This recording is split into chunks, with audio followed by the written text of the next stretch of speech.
福生无量天尊，福生无量, my dear Dao friends. It's time for a new Dao Talk, and we do a live stream now, every now and then. And because there is a little bit time now in this period of the year, it's very cold. So you see, I already wear a little bit more, and this time we have a little bit more time to do things like the live stream. And I wanted to talk today about something which come up. Hey, it's the Fu Sang Wu Liang, which come up in the past days. It's nothing new. It's a topic about spiritual life versus daily life, spiritual practice and daily life, and how you combine this.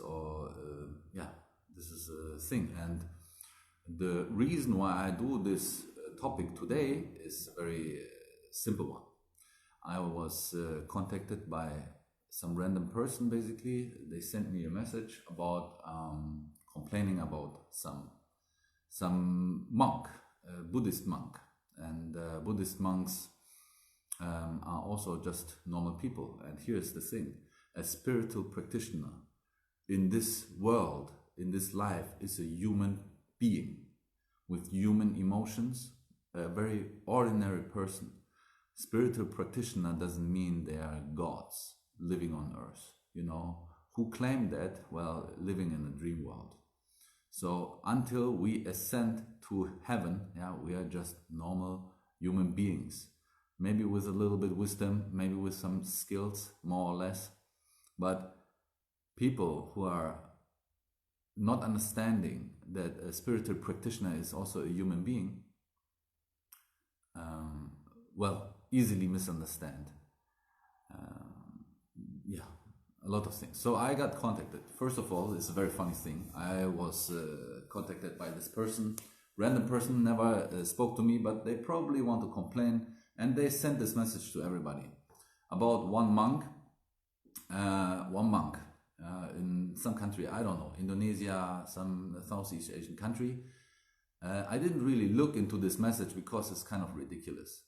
There is this monk who obviously also into women, and there was some dick pic involved, if you know what this is.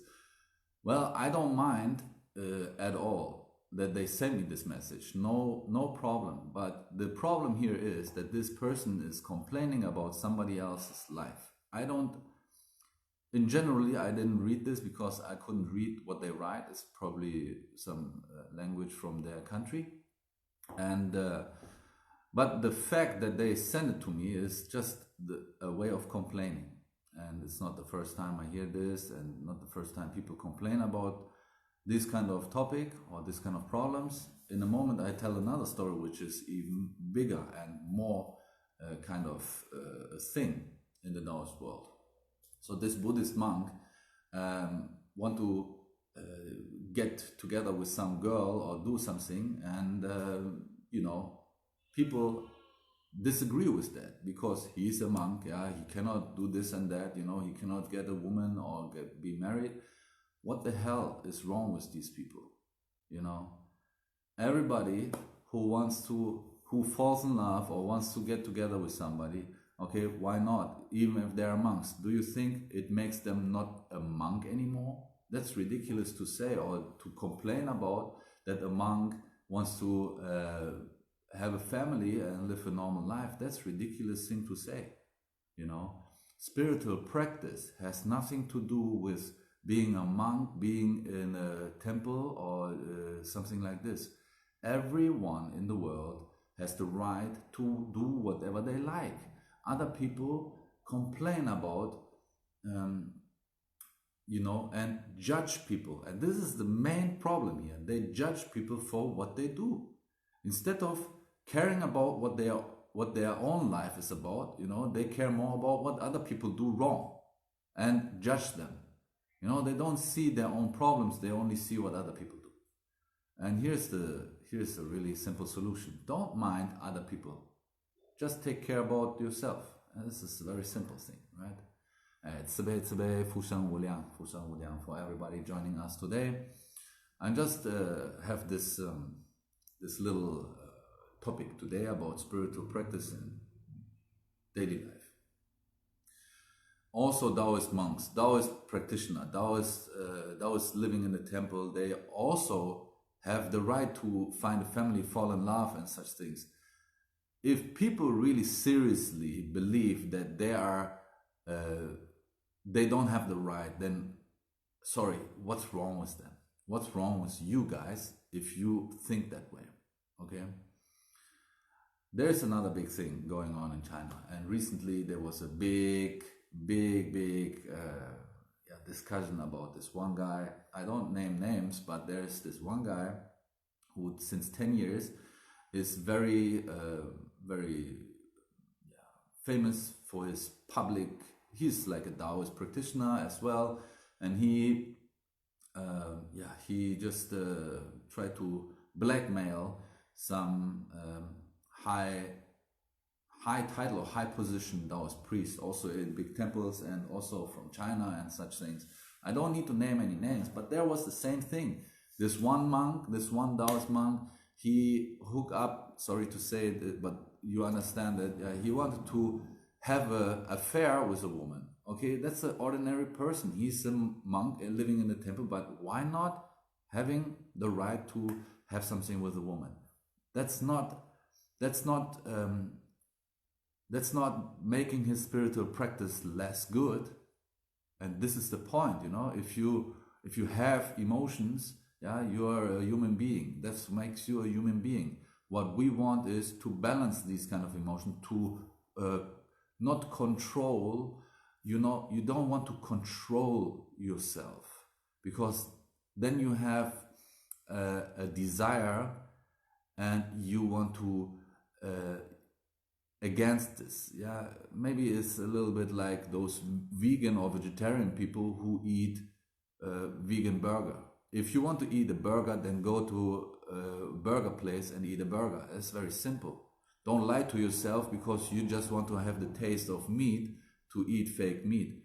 That's ridiculous in my eyes. So if somebody has a desire, it's from the heart. You cannot lie to yourself. You can maybe make yourself more comfortable eating, not doing this, but in the end, it's still there. The desire is still there. If you can get rid of this desire, then it's a different thing.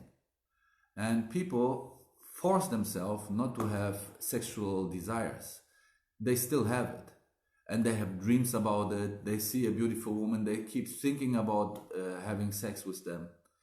This is lying to oneself. If you have this desire, you need to balance it out, or you need to have a solution for this. And to lie to yourself and force yourself not to go after this is the wrong way. So the person, this guy publicly blackmailed these monks, and of course it's a big thing and a big disaster for everybody. But the fact is, in my opinion, the fact is that it's all about nothing, basically, because people have desires and they have the right to have sex even if they are monks or even if they live in the temple. Why not? They are human, and if they have this desire, it is better to find a woman to engage with, or a man engage with, instead of having this desire deeply rooted in their heart, in their mind, and keep thinking about this and cannot focus and cannot let go of this. So here's the thing: if you have a desire, and you cannot let go of this, you need to find a way to balance it out. If you want to eat meat, go eat meat. If you want to be vegetarian, be a vegetarian. But if you are a vegetarian and still have the desire for the taste of meat, then it's the same. Like, okay, you're a smoker, you want to stop smoking, and this is the case. I've had hundreds of people, they ask me, learn how to stop smoking, Stop smoking is one thing, not to smoke every day is one thing, but to really get rid of this, I would like to smoke one. This is the major problem with most of the people. They have the habit to smoke one cigarette in the morning, one with coffee, one after the meal, and every time when they stop smoking, they not smoke anymore, but they still have this desire deeply rooted in the heart. Then they are still smoking. Then they are still attached to this. Just because they don't smoke doesn't mean they got rid of this desire. You know, it's still an attachment. They are totally close attached to. And there's difference in. And a spiritual practitioner can have an ordinary daily life. You know, most of these people who judge others, they don't even know what spiritual practice is all about. And I don't want to blame nobody. You know, do whatever you want, blame others, judge others, but it's just an informative and constructive recommendation and suggestion I have. You know, being a human being is a natural thing, and a spiritual practitioner is not less spiritual if they have a wife or children or having a girlfriend and eat meat, such things. Okay, there is rules, and these rules are made by people, not by the God. You know, maybe they the rules for temples in most places is, okay, there is no meat allowed in the temple. Why? Because the dead meat is still have souls attached to it. Yeah, it's fresh meat, so if it's like frozen and a month old, okay, the soul is already passed.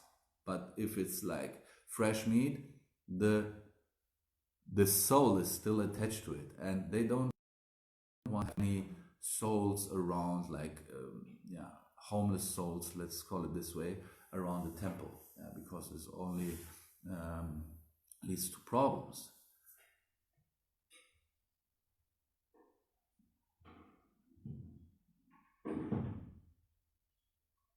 Yeah, I'm just reading the comments. Yeah, Eddie, you're absolutely right. Yeah. Before judge others, we should think about our own problems, our own desires and attachments. So yes, and that's actually my message for today. Spiritual practice versus daily life. You know, you can be an ordinary person, and if you find 1 hour or 2 hours a day, you know, when your family is asleep or you finish your work, you know, you practice your spiritual practice, that's most beneficial. You know, it doesn't mean you're not a spiritual person if you eat meat. It doesn't mean you're not a spiritual person if you have sex or, you know, be gay or whatever not. I heard things, it's super ridiculous. You know, that people can't be Daoist practitioner if they are homosexual or if they are lesbian or gay. It is ridiculous to say something like this. And who say something like this, you know, they're far, far away from the path of Dao. Okay? Who claim or who judge others about eating meat and, you know, being a Daoist and eating meat. They never ever met Daoists living in the temple. You know, they go out to eat meat if they want to. You know, this is no even a topic in China, in the Daoist community. If somebody wants to eat meat, they eat meat. If somebody wants to be vegetarian, they be vegetarian. But don't force yourself to not eat meat if you still want to eat meat. The Western people, I've had like people judge me as well, you know, judge me, you know.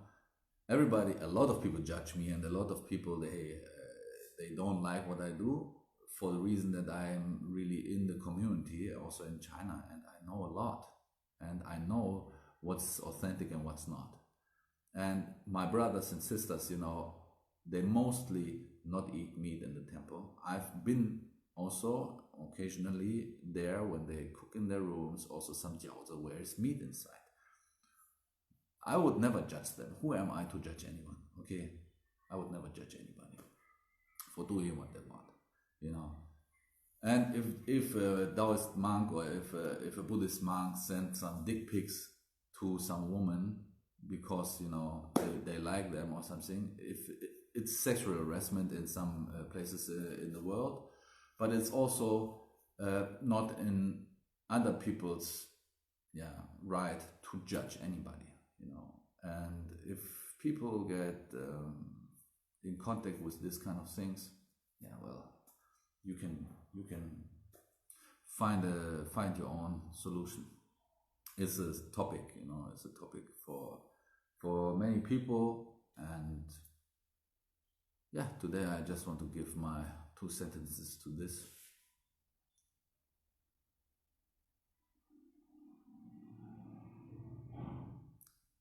This is not right. Eddie, 这不对，这不对。纯正和真义，大部分的人都觉得，哎呀，真义派的可以结婚，可以吃肉，纯正派的不能吃肉，不能结婚。That's the biggest misunderstanding, the biggest misimage in the world. That's what people say when they don't have any knowledge about 正义派 and 纯正派.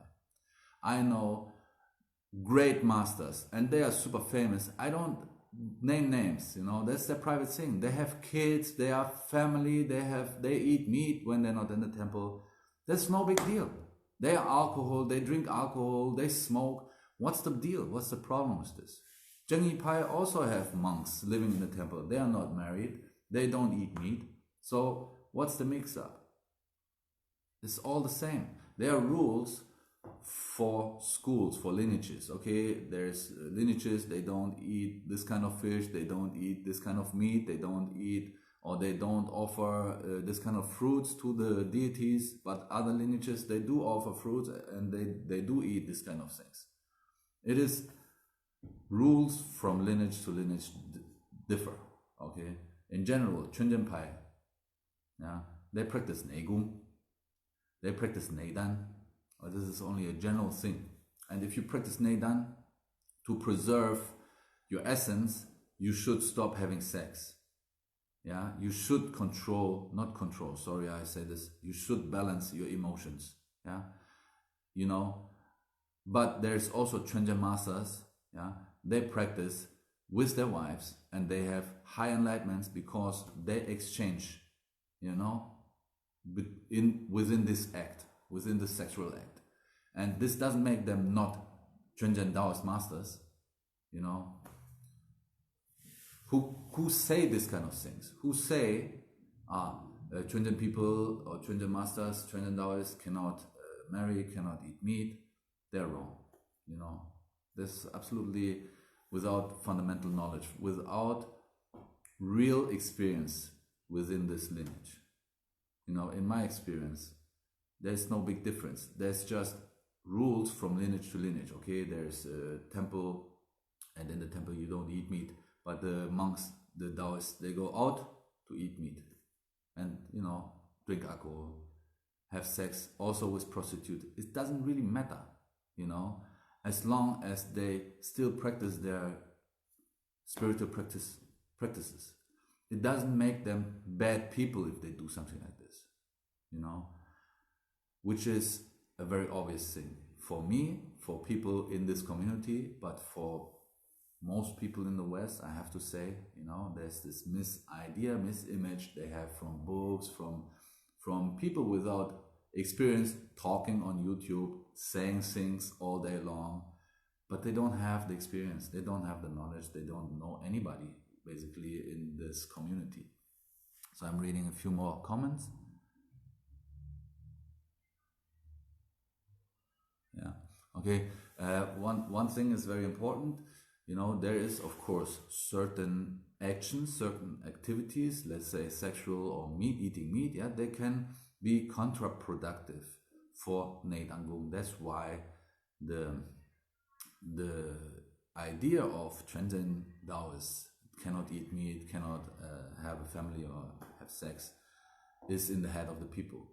But if they are not practicing this in the moment, why not? Also people, also Daoists with families, with an ordinary job, they can do their Neidangung. If they, preserve their essence, preserve their qi, they can do it. Still, if they have a family, still, there's also a way for a man not to ejaculate when they have a sexual act. So they still preserve this essence. There's an exchange method between yin yang, yeah, and yin yang. What is pure Dao, Pure Dao is when a man and a woman within this act make life. What is the life? The new life is from yin yang, yeah? Pure yin and pure yang come together and make a life, make a little children. And this is what is Dao. Yeah, for most people, this is not understandable.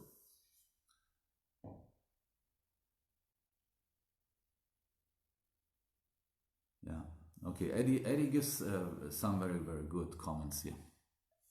Very good comments. For those who don't understand, maybe you can press the translation button. I just want to give you a little bit of an idea of the spiritual practice and the daily life.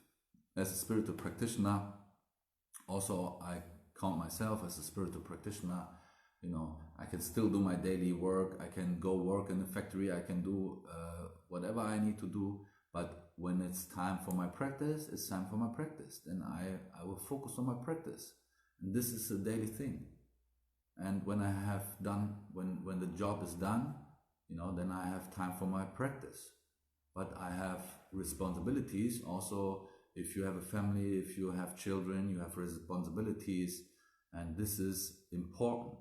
Also, like, I don't want to quote any Daoists, but only this one quote, yeah, the Zhan Feng Zushi. He also named in his Da Dao Pian that if you have a family, if you have children, and you abandon them because you want to practice, cultivate immortality, then you will never be able to reach that because you're selfish, egoistic, and you don't take responsibility for your family, and that's it, you know. And this is the very important sentence every spiritual practitioner should understand. Yeah, reading more comments.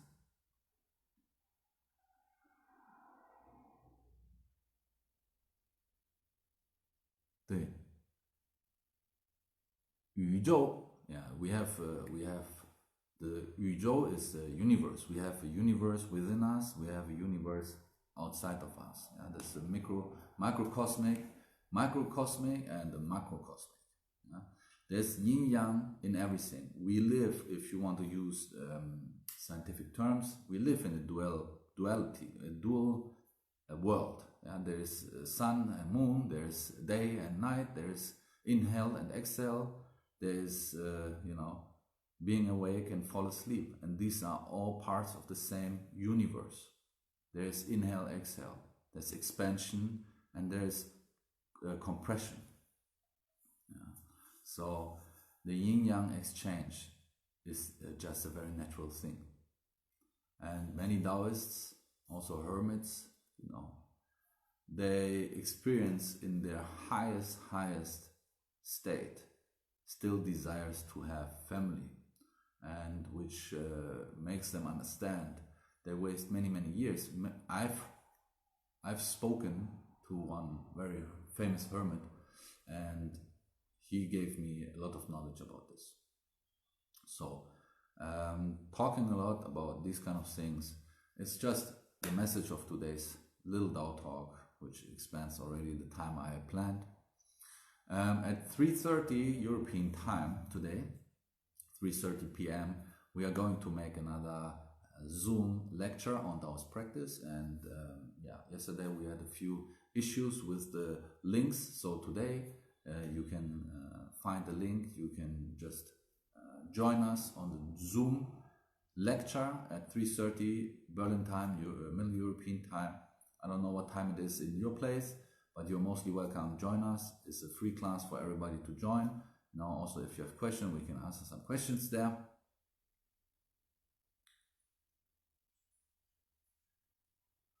Okay, this is not part of the topic today, but yes, Daoists believe in reincarnation. There's where it's come from. Okay, it's not a Buddhist thing from the origin. Yeah, it's let's call it, yeah, it's adapted.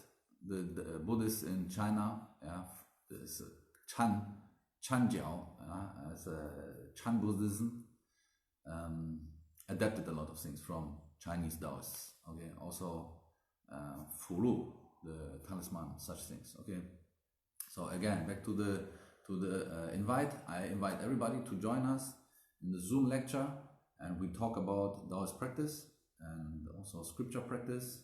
And for those who don't know the link, you look on the Daoist Leo page, one of the past posts directly linked to this Zoom chat room or Zoom room, however you want to call this. And I would like to see many of you. Also welcome to ask questions. And at 3:30 p.m. Middle European time, Berlin time, you're gonna see us there. So I wish you all the best. Good day or good night, near or far, wherever you are. 慈悲慈悲，福生无量。